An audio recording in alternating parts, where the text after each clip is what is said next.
Hello and welcome to Hidden Leaders, a light strategic card game with just a hint of deduction. In the middle of the table you can see the board. On the board there are two markers placed on the power track. One marker in red represents the Imperial Army, the other one in green represents the Hill Tribes. These two factions are competing against each other. Overall, there are 4 factions in the game. The Imperial Army in red wants the red marker to be ahead of the green marker by at least 2 steps. The Hill Tribes in green want the green marker to be ahead of the red marker by at least 2 steps. The Blue Water people are neutral. They want both markers to end up on the same space or on spaces next to each other. The Black Undead are evil and aim to escalate the conflict.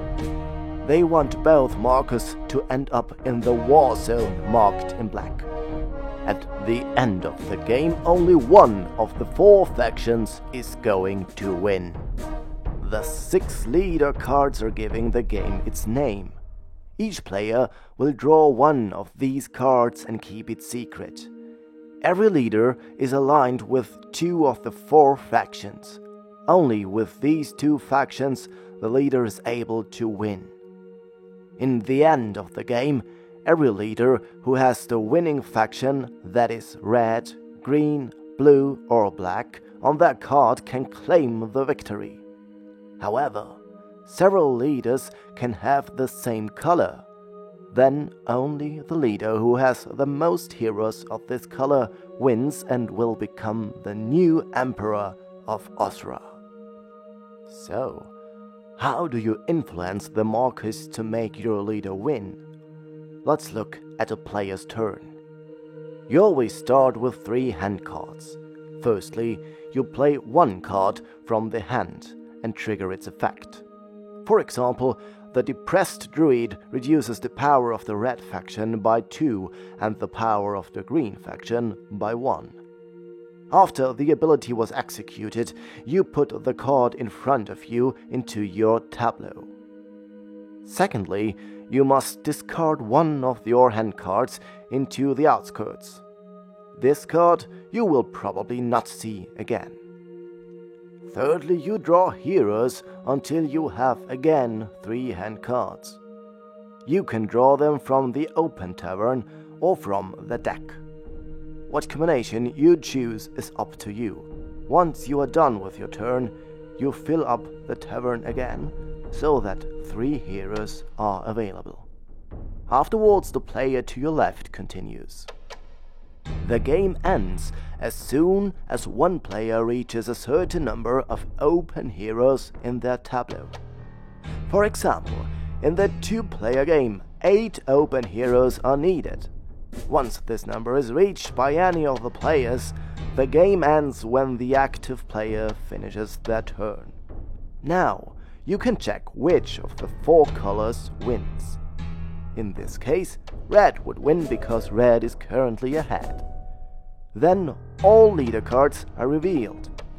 Every player who has the winning color on their leader card can claim the victory.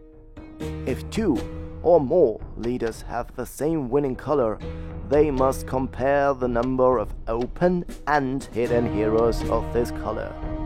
In this case, Pavir seems to have fewer red heroes than Syrah. But when considering the hidden hero cards, it becomes clear that he in fact has 4 red heroes in total and wins against Syrah, who only has got 3.